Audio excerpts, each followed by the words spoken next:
ਬੱਚੋ ਤੁਹਾਡਾ ਸਵਾਗਤ ਹੈ ਮੇਰੇ YouTube ਚੈਨਲ ਇਨਕਲੂਸਿਵ ਐਜੂਕੇਸ਼ਨ। ਅੱਜ ਆਪਾਂ ਜਮਾਤ 8ਵੀਂ ਦਾ 8ਵਾਂ ਪਾਠ ਜੈਵਿਕ ਖੇਤੀ ਬਾਰੇ ਪੜ੍ਹਨ ਜਾ ਰਹੇ ਹਾਂ।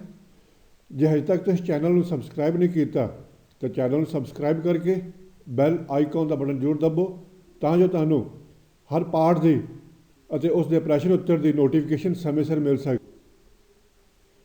ਜੈਵਿਕ ਖਾਦ ਜਿਹਨੂੰ ਆਰਗੈਨਿਕ ਫਾਰਮਿੰਗ ਵੀ ਕਿਹਾ ਜਾਂਦਾ, ਵਿੱਚ ਵਾਤਾਵਰਣ ਦਾ ਕੁਦਰਤੀ ਸੰਤੁਲਨ ਅਤੇ ਕੁਦਰਤੀ ਸੋਮਿਆਂ ਜਿਵੇਂ ਭੂਮੀ, ਹਵਾ ਅਤੇ ਪਾਣੀ ਨੂੰ ਬਰਕਰਾਰ ਰੱਖਦੇ ਹੋਏ ਬਿਨਾਂ ਕਿਸੇ ਰਸਾਇਣਿਕ ਖਾਦ, ਨਦੀਨ ਨਾਸ਼ਕ, ਉੱਲੀ ਨਾਸ਼ਕ ਅਤੇ ਕੀੜੇਮਾਰ ਰਸਾਇਣ ਵਰਤਿਆ ਖੇਤੀ ਉਤਪਾਦਨ ਕੀਤਾ ਜਾਂਦਾ ਹੈ।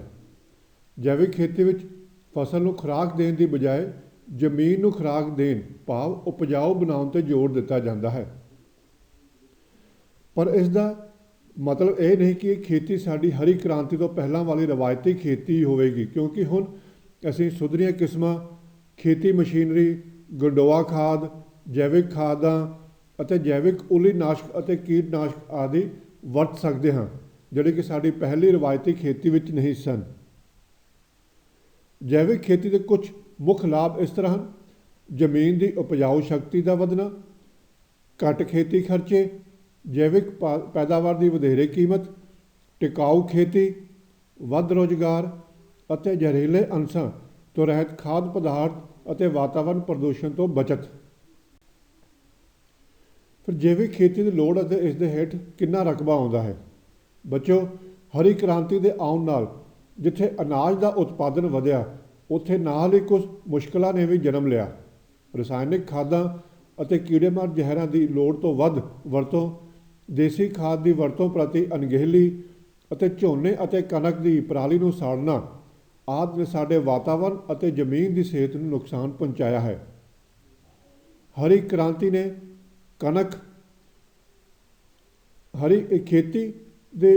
ਝੋਨੇ ਦੀ ਖੇਤੀ ਨੂੰ ਪ੍ਰਫੁੱਲਤਾ ਕੀਤਾ, ਜਿਸ ਕਰਕੇ ਸਾਡੀਆਂ ਰਵਾਇਤੀ ਦਾਲਾਂ ਅਤੇ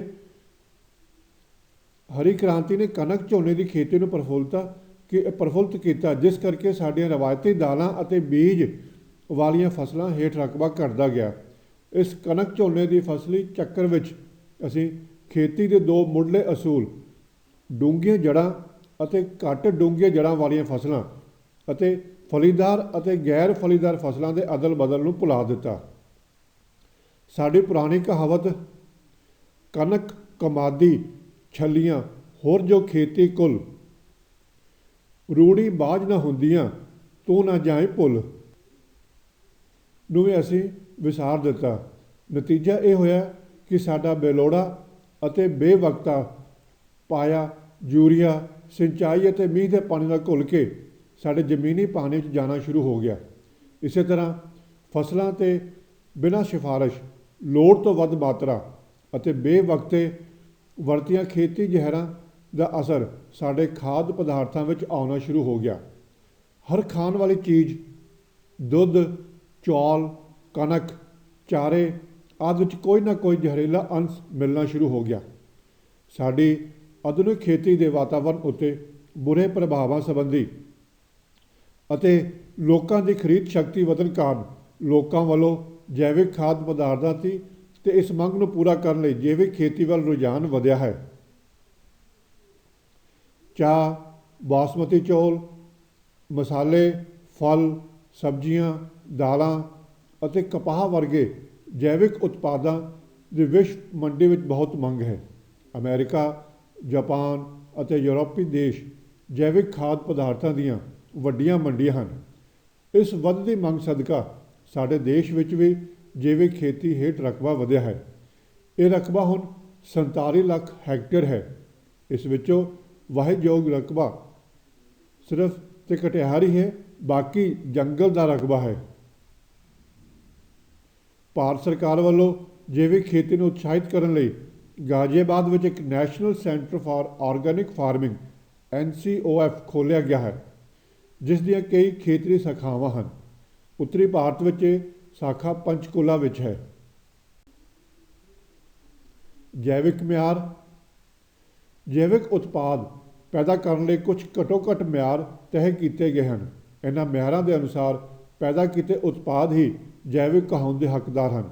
ਆਪਣੇ ਦੇਸ਼ ਵੱਲੋਂ ਵੀ ਸਾਲ 2004 ਵਿੱਚ ਜੈਵਿਕ ਮਿਆਰ ਤੈਅ ਕੀਤੇ ਗਏ ਹਨ, ਜਿਨ੍ਹਾਂ ਨੂੰ ਦੂਸਰੇ ਦੇਸ਼ਾਂ ਜਿਵੇਂ ਕਿ ਅਮਰੀਕਾ, ਜਾਪਾਨ ਅਤੇ ਯੂਰੋਪੀਅਨ ਯੂਨੀਅਨ ਵੱਲੋਂ ਵੀ ਮਾਨਤਾ ਦਿੱਤੀ ਗਈ ਹੈ। ਇਹ ਜੈਵਿਕ ਮਿਆਰ ਸਿਰਫ ਫਸਲ ਉਤਪਾਦਨ ਤੱਕ ਹੀ ਸੀਮਿਤ ਨਹੀਂ ਹਨ, ਸਗੋਂ ਪ੍ਰੋਸੈਸਿੰਗ, ਸਟੋਰੇਜ ਅਤੇ ਢੋਆ ਢੁਆਈ ਵੀ ਇਸ ਦੇ ਅਧੀਨ ਆਉਂਦੇ ਹਨ। ਇਹਨਾਂ ਸਾਰੇ ਮਿਆਰਾਂ ਦਾ ਮੁੱਖ ਮਕਸਦ ਸਹੀ ਜੈਵਿਕ ਉਤਪਾਦ ਨੂੰ ਖਪਤਕਾਰ ਤੱਕ ਪਹੁੰਚਾਉਣਾ ਹੈ। ਜੈਵਿਕ ਉਤਪਾਦਨ ਦੇ ਕੁਝ ਮੁੱਖ ਮਿਆਰ ਹੇਠ ਲਿਖੇ ਅਨੁਸਾਰ: ਪਹਿਲਾ, ਜੈਵਿਕ ਖੇਤੀ ਵਿੱਚ ਫਸਲਾਂ ਦੀ ਰਹਿੰਦ ਖੂੰਹਦ ਨੂੰ ਸੜਨ ਦੀ ਇਜਾਜ਼ਤ ਨਹੀਂ ਹੈ। ਬੀਜ ਪਿਛਲੀ ਜੈਵਿਕ ਫਸਲ ਵਿੱਚੋਂ ਹੀ ਹੋਣਾ ਚਾਹੀਦਾ ਹੈ, ਪਰ ਜੇ ਇਹ ਨਾ ਮਿਲੇ ਤਾਂ ਬਿਨਾਂ ਸੋਧਿਆ ਹੋਇਆ ਰਵਾਇਤੀ ਬੀਜ ਸ਼ੁਰੂਆਤ ਵਿੱਚ ਵਰਤਿਆ ਜਾ ਸਕਦਾ ਹੈ। ਫਸਲੀ ਚੱਕਰ ਵਿੱਚ ਜ਼ਮੀਨ ਦੀ ਸਿਹਤ ਲਈ ਇੱਕ ਫਲੀਦਾਰ ਫਸਲ ਬੀਜਣੀ ਬਹੁਤ ਜ਼ਰੂਰੀ ਹੈ। ਜੈਵਿਕ ਖੇਤੀ ਦੇ ਆਲੇ ਦੁਆਲੇ ਕੁਦਰਤੀ ਜਾਂ ਆਪ ਬਣਾਇਆ ਇੱਕ ਸੁਰੱਖਿਆ ਘੇਰਾ ਹੋਣਾ ਚਾਹੀਦਾ ਹੈ, ਜਿਹੜਾ ਜੈਵਿਕ ਖੇਤ ਨੂੰ ਰਵਾਇਤੀ ਖੇਤਾਂ ਤੋਂ ਅਲੱਗ ਕਰਦਾ ਹੋਵੇ। ਫਿਰ ਜੈਵਿਕ ਖੇਤੀ ਵਿੱਚ ਕਿਸੇ ਵੀ ਤਰ੍ਹਾਂ ਦੇ ਖੇਤੀ ਰਸਾਇਣ ਵਰਤਣ ਦੀ ਮਨਾਹੀ ਹੈ। ਜੈਵਿਕ ਖੇਤੀ ਵਿੱਚ ਜੈਨੇਟਿਕਲ ਬਦਲੀਆਂ ਫਸਲਾਂ ਜਿਵੇਂ ਕਿ ਬੀਟੀ ਕਿਸਮਾਂ ਦੀ ਮਨਾਹੀ ਹੈ, ਪਰ ਬੀਟੀ ਸਪਰੇਅ ਦੀ ਵਰਤੋਂ ਕੀਤੀ ਜਾ ਸਕਦੀ ਹੈ। ਇਸ ਖੇਤੀ ਵਿੱਚ ਪ੍ਰਦੂਸ਼ਿਤ ਪਾਣੀ ਜਿਵੇਂ ਕਿ ਸੀਵਰੇਜ ਦੇ ਪਾਣੀ ਨਾਲ ਸਿੰਚਾਈ ਨਹੀਂ ਕੀਤੀ ਜਾ ਸਕਦੀ। ਜੈਵਿਕ ਫਸਲ ਉਤਪਾਦਨ ਤਰੀਕੇ ਕੀ ਹੈ ਆਪਾਂ ਜੈਵਿਕ ਫਸਲ ਬੀਜਣ ਦੇ? ਜੈਵਿਕ ਖੇਤੀ 'ਚ ਬੀਜ, ਕਿਸਮਾਂ ਅਤੇ ਬਿਜਾਈ ਦੇ ਢੰਗ ਤਰੀਕੇ ਸਾਡੀ ਆਮ ਖੇਤੀ ਵਾਂਗ ਹੀ ਹਨ। ਜੈਵਿਕ ਫਸਲਾਂ ਵਿੱਚ ਨਦੀਨਾਂ ਦੀ ਰੋਕਥਾਮ ਲਈ ਰਸਾਇਣਿਕ ਨਦੀਨਨਾਸ਼ਕਾਂ ਦੀ ਵਰਤੋਂ ਦੀ ਮਨਾਹੀ ਹੈ ਅਤੇ ਇਹਨਾਂ ਦੀ ਰੋਕਥਾਮ ਫਸਲਾਂ ਦੀ ਅਦਲਾ ਬਦਲੀ ਨਾਲ ਹੀ ਜਾਂ ਫਸਲ ਪੈਦਾ ਕਰਨ ਦੇ ਹੋਰ ਕਾਸ਼ਤਕਾਰੀ ਢੰਗਾਂ ਵਿੱਚ ਹੇਰ-ਫੇਰ ਨਾਲ ਕਰਨੀ ਪੈਂਦੀ ਹੈ। ਜਿਵੇਂ ਕਿ ਮੱਕੀ ਦੀ ਫਸਲ ਦੀਆਂ ਲਾਈਨਾਂ ਵਿੱਚ ਮੱਕੀ ਦੇ ਨਾਲ ਹੀ ਰਵਾਹ ਬੀਜ ਕੇ ਉਸ ਨੂੰ 35-40 ਦਿਨਾਂ ਬਾਅਦ ਕੱਟ ਕੇ ਚਾਰੇ ਦੇ ਤੌਰ 'ਤੇ ਵਰਤਣ ਨਾਲ ਮੱਕੀ ਵਿੱਚ ਨਦੀਨਾਂ ਦੀ ਰੋਕਥਾਮ ਕੀਤੀ ਜਾ ਸਕਦੀ ਹੈ ਅਤੇ ਹਰਾ ਚਾਰਾ ਵੀ ਮਿਲ ਜਾਂਦਾ ਹੈ। ਇਹ ਫਸਲ ਫਲੀਦਾਰ ਹੋਣ ਕਰਕੇ ਮੱਕੀ ਨੂੰ ਕੋਈ ਨੁਕਸਾਨ ਵੀ ਨਹੀਂ ਕਰਦੀ। ਕੁਝ ਫਸਲਾਂ ਜਿਵੇਂ ਕਿ ਹਲਦੀ ਵਿੱਚ ਝੋਨੇ ਦੀ ਪਰਾਲੀ ਦੀ ਤਹਿ, ਜਿਹਨੂੰ ਮਿਲਚਿੰਗ ਵਿਛਾਉਣਾ ਨਾਲ ਨਦੀਨਾਂ ਦੀ ਰੋਕਥਾਮ ਕੀਤੀ ਜਾ ਸਕਦੀ ਹੈ। ਹੱਥਾਂ, ਵੀਲ ਹੋ ਜਾਂ ਟਰੈਕਟਰ ਨਾਲ ਗੋਡੀ ਕੀਤੀ ਜਾ ਸਕਦੀ ਹੈ। ਫਿਰ ਬੱਚੋ, ਰਸਾਇਣਿਕ ਖਾਦਾਂ ਦੀ ਵਰਤੋਂ ਦੀ ਮਨਾਹੀ ਹੋਣ ਕਰਕੇ ਸਾਨੂੰ ਜ਼ਮੀਨ ਦੀ ਕੁਦਰਤੀ ਉਪਜਾਊ ਸ਼ਕਤੀ ਵਧਾਉਣ ਦੀ ਲੋੜ ਪੈਂਦੀ ਹੈ। ਇਸ ਲਈ ਫਲੀਦਾਰ ਫਸਲਾਂ ਆਧਾਰਿਤ ਫਸਲੀ ਚੱਕਰ ਅਪਣਾਏ ਜਾਂਦੇ ਹਨ। ਫਸਲਾਂ ਦੀ ਰਹਿੰਦ ਖੂੰਹਦ ਨੂੰ ਖੇਤ ਵਿੱਚ ਹੀ ਵਾਹਿਆ ਜਾਂਦਾ ਹੈ ਜਾਂ ਉਸ ਦੀ ਅਗਲੀਆਂ ਫਸਲਾਂ ਵਿੱਚ ਮਲਚਿੰਗ ਕਰ ਦਿੱਤੀ ਜਾਂਦੀ ਹੈ ਜਾਂ ਕੰਪੋਸਟ ਬਣਾ ਲਈ ਜਾਂਦੀ ਹੈ। ਜਿੱਥੇ ਹੋ ਸਕੇ ਫਲੀਦਾਰ ਫਸਲਾਂ ਨੂੰ ਅੰਤਰ ਫਸਲਾਂ ਵਜੋਂ ਬੀਜਿਆ ਜਾਂਦਾ ਹੈ। ਹਰੀ ਖਾਦ ਨੂੰ ਖੇਤ ਵਿੱਚ ਵਾਹਿਆ ਜਾਂਦਾ ਹੈ। ਫਸਲਾਂ ਦੀ ਖੁਰਾਕੀ ਤੱਤਾਂ ਦੀ ਪੂਰਤੀ ਲਈ ਰੂੜੀ ਦੀ ਖਾਦ, ਗੰਡੋਆ ਖਾਦ, ਕੰਪੋਸਟ, ਜੈਵਿਕ ਖਾਦ ਜਿਵੇਂ ਰਾਈਜ਼ੋਬੀਅਮ, ਐਜ਼ੈਪਟੋਬੈਕਟਰ ਅਤੇ ਨਾ ਖਾਣਯੋਗ ਖਲਾਂ ਜਿਵੇਂ ਕਿ ਹਰਿੰਡ ਦੀ ਖਲ ਆਦਿ ਨੂੰ ਵਰਤਿਆ ਜਾਂਦਾ ਹੈ। ਜੈਵਿਕ ਖਾਦ ਵਿੱਚ ਵਪਾਰਕ ਪੱਧਰ 'ਤੇ ਚੱਲਦੇ ਡੇਅਰੀ ਫਾਰਮਾਂ ਦੀ ਰੂੜੀ ਵਰਤਣ ਦੀ ਵੀ ਮਨਾਹੀ ਹੈ। ਫਸਲਾਂ ਦੇ ਕੀੜਿਆਂ ਦੀ ਰੋਕਥਾਮ ਲਈ ਸਾਨੂੰ ਮਿੱਤਰ ਕੀੜਿਆਂ ਅਤੇ ਪੰਛੀਆਂ ਦੀ ਮਦਦ ਲੈਣੀ ਪੈਂਦੀ ਹੈ। ਨਿੰਮ ਦੀਆਂ ਨਮੋਲੀਆਂ ਦੇ ਅਰਕ ਜਾਂ ਜੈਵਿਕ ਕੀਟਨਾਸ਼ਕਾਂ ਬੀਟੀ, ਟ੍ਰਾਈਗਰੋਗਰਾਮਾ ਆਦਿ ਦੀ ਵਰਤੋਂ ਕੀਤੀ ਜਾਂਦੀ ਹੈ। ਫਸਲਾਂ ਦੀਆਂ ਬਿਮਾਰੀਆਂ ਦੀ ਰੋਕਥਾਮ ਲਈ ਜੈਵਿਕ ਊਲੀਨਾਸ਼ਕ ਜਿਵੇਂ ਕਿ ਟ੍ਰਾਈਕੋਡਰਮਾ ਆਦਿ ਵਰਤੇ ਜਾ ਸਕਦੇ ਹਨ। ਫਸਲਾਂ ਦੀ ਰਲਵੀਂ ਕਾਸ਼ਤ ਜਿਵੇਂ ਕਣਕ ਅਤੇ ਛੋਲੇ ਵੀ ਕੀੜਿਆਂ ਅਤੇ ਬਿਮਾਰੀਆਂ ਦੀ ਰੋਕਥਾਮ ਵਿੱਚ ਸਹਾਈ ਹੁੰਦੇ ਹੈ। ਫਿਰ ਜੈਵਿਕ ਤਸਦੀਕੀਕਰਨ ਸਰਟੀਫਿਕੇਸ਼ਨ, ਜਾਂ ਜੈਵਿਕ ਦੀ ਕੋਈ ਫਸਲ ਆਪਾਂ ਬੀਜ ਰਹੇ ਉਹਨੂੰ ਸਰਟੀਫਿਕੇਸ਼ਨ ਕਿੱਥੋਂ ਤੇ ਕਿੱਦਾਂ ਮਿਲਦਾ ਹੈ? ਤਸਦੀਕੀਕਰਨ ਜੈਵਿਕ ਖੇਤੀ ਦੀ ਮੰਗ ਨਹੀਂ, ਬਲਕਿ ਇਹ ਜੈਵਿਕ ਖਾਦ ਪਦਾਰਥਾਂ ਦੀ ਮੰਡੀ ਦੀ ਮੰਗ ਹੈ।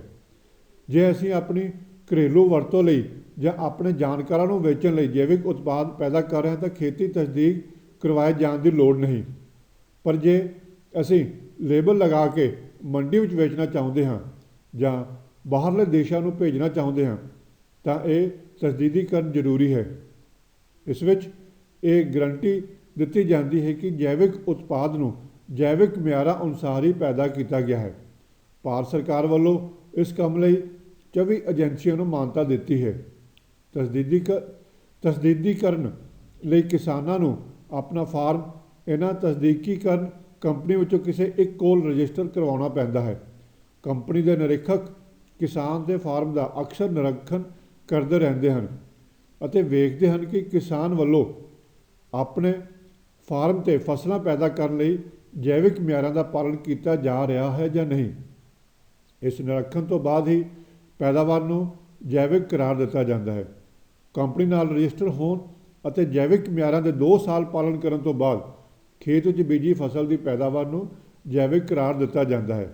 ਜੈਵਿਕ ਮਿਆਰਾਂ ਅਤੇ ਤਸਦੀਕੀਕਰਨ ਸੰਬੰਧੀ ਵਧੇਰੇ ਜਾਣਕਾਰੀ ਲਈ ਅਪੇਡਾ ਦੀ ਵੈਬਸਾਈਟ www.apeda.gov.in 'ਤੇ ਲਾਈ ਜਾ ਸਕਦੀ ਹੈ। ਫਿਰ ਬੱਚੋ ਜੈਵਿਕ ਖੇਤੀ ਦਾ ਭਵਿੱਖ ਕੀ ਹੈ? ਜੇ ਅਸੀਂ ਜੈਵਿਕ ਖੇਤੀ ਅਪਣਾਉਂਦੇ ਤਾਂ ਉਹਦੇ ਵਾਸਤੇ ਸਾਨੂੰ ਫਾਇਦੇ ਕੀ ਹਨ? ਜੈਵਿਕ ਖੇਤੀ ਭਾਵੇਂ ਰਸਾਇਣਿਕ ਖੇਤੀ ਦੇ ਇੱਕ ਚੰਗੇ ਬਦਲ ਵਜੋਂ ਉੱਭਰ ਰਹੀ ਹੈ, ਪਰ ਇਹ ਸਾਡੀਆਂ ਸਾਰੀਆਂ ਖੇਤੀ ਮੁਸ਼ਕਲਾਂ ਦਾ ਹੱਲ ਨਹੀਂ ਹੈ। ਇਸ ਹੇਠ ਫਸਲਾਂ ਦੀ ਘੱਟ ਪੈਦਾਵਾਰ ਅਤੇ ਮੰਡੀਕਰਨ ਦੀ ਅਣਹੋਂਦ ਇਸ ਦੀਆਂ 2 ਮੁੱਖ ਮੁਸ਼ਕਲਾਂ ਹਨ। ਭਾਰਤ ਵਿੱਚ ਵੱਧਦੀ ਆਬਾਦੀ ਦੀ ਅਨਾਜ ਦੀ ਮੰਗ ਜੈਵਿਕ ਖੇਤੀ ਦੇ ਵਾਧੇ ਲਈ ਇੱਕ ਵੱਡੀ ਚੁਣੌਤੀ ਹੈ, ਕਿਉਂਕਿ ਸਾਨੂੰ ਸਾਲ 2020 ਤੱਕ ਲਗਭਗ 2.76 ਮਿਲੀਅਨ ਟਨ ਅਨਾਜ ਦੀ ਲੋੜ ਹੈ। ਇਸ ਕਰਕੇ ਖੇਤੀ ਰਸਾਇਣਾਂ ਦੀ ਲੋੜ ਤੋਂ ਵੱਧ ਅਤੇ ਬੇਵਕਤੀ ਵਰਤੋਂ ਨਾਲ ਸਾਡੇ ਕੁਦਰਤੀ ਸੋਮਿਆਂ, ਜ਼ਮੀਨ, ਹਵਾ ਅਤੇ ਪਾਣੀ ਦੇ ਨੁਕਸਾਨ ਦੇ ਨਾਲ ਖੇਤੀ ਜ਼ਹਿਰਾਂ ਦੇ ਸਾਡੀ ਸਿਹਤ 'ਤੇ ਮਾੜੇ ਅਸਰ ਨੂੰ ਧਿਆਨ ਵਿੱਚ ਰੱਖਦੇ ਹੋਏ ਜ਼ਰੂਰੀ ਹੈ ਕਿ ਅਸੀਂ ਹਰੀ ਕ੍ਰਾਂਤੀ ਵਾਲੇ 32% ਸਿੰਜੂ ਇਲਾਕਿਆਂ 'ਚ ਮੌਜੂਦਾ ਰਸਾਇਣਿਕ ਖੇਤੀ ਨੂੰ ਛੱਡ ਕੇ ਸੰਯੁਕਤ ਖੇਤੀ ਕਰੀਏ। ਸੰਯੁਕਤ ਖੇਤੀ ਵਿੱਚ ਉਹ ਖੇਤੀ ਹੈ ਜਿਸ ਵਿੱਚ ਰਸਾਇਣਿਕ ਅਤੇ ਗੈਰ ਰਸਾਇਣਿਕ ਖਾਦਾਂ ਅਤੇ ਕੀਟ ਪ੍ਰਬੰਧਾਂ ਦੇ ਢੰਗਾਂ ਦੀ ਰਲਵੀਂ ਵਰਤੋਂ ਕੀਤੀ ਜਾਂਦੀ ਹੈ। ਜਿਹੜੀ ਫਸਲਾਂ ਦਾ ਜੈਵਿਕ ਖੇਤੀ ਵਿੱਚ ਝਾੜ ਨਹੀਂ ਘਟਦਾ, ਮੰਡੀਕਰਨ ਹੋ ਸਕਦਾ ਹੋਵੇ ਅਤੇ ਜੈਵਿਕ ਪ੍ਰੀਮੀਅਮ ਵੀ ਮਿਲਦਾ ਹੋਵੇ, ਉਹਨਾਂ ਫਸਲਾਂ ਦੀ ਜੈਵਿਕ ਖੇਤੀ ਕਰੀਏ। ਬਾਕੀ ਦੇ 68% ਵਰਖਾ ਦੇ ਨਿਰਭਰ ਇਲਾਕੇ ਜਿੱਥੇ ਰਸਾਇਣਿਕ ਖਾਦਾਂ ਅਤੇ ਕੀਟਨਾਸ਼ਕਾਂ ਦੀ ਵਰਤੋਂ ਬਹੁਤ ਘੱਟ ਹੈ ਅਤੇ ਜਿਹੜੇ ਕੁਦਰਤੀ ਤੌਰ 'ਤੇ ਹੀ ਜੈਵਿਕ ਹਨ ਜਾਂ ਉਸ ਦੇ ਬਹੁਤ ਨੇੜੇ ਹਨ, ਵਿੱਚ ਜੈਵਿਕ ਖੇਤੀ ਨੂੰ ਉਤਸ਼ਾਹਿਤ ਕੀਤਾ ਜਾਣਾ ਚਾਹੀਦਾ ਹੈ। ਇਹਨਾਂ ਇਲਾਕਿਆਂ ਵਿੱਚ ਵੀ ਵਧੇਰੇ ਜ਼ੋਰ ਗੈਰ ਅਨਾਜ ਫਸਲਾਂ ਦੀ ਜੈਵਿਕ ਖੇਤੀ 'ਤੇ ਦੇਣ ਦੀ ਲੋੜ ਹੈ, ਕਿਉਂਕਿ ਇਸ ਦਾ ਸਾਡੀ ਅੰਨ ਸੁਰੱਖਿਆ 'ਤੇ ਕੋਈ ਬੁਰਾ ਪ੍ਰਭਾਵ ਨਹੀਂ ਪਵੇਗਾ। ਸੋ ਬੱਚੋ, ਇਹ ਸੀ ਤੁਹਾਡਾ ਜੈਵਿਕ ਖੇਤੀ ਬਾਰੇ ਪਾਠ। ਇਸ ਚੈਨਲ ਨੂੰ ਸਬਸਕ੍ਰਾਈਬ ਕਰਕੇ ਬੈਲ ਆਈਕਨ ਦਬੋ ਤਾਂ ਜੋ ਇਸ ਪਾਠ ਦੀ ਪ੍ਰਸ਼ਨ ਉੱਤਰ ਵੀ ਤੁਹਾਨੂੰ ਸਮੇਂ ਸਿਰ ਮਿਲ ਸਕਣ। ਧੰਨਵਾਦ।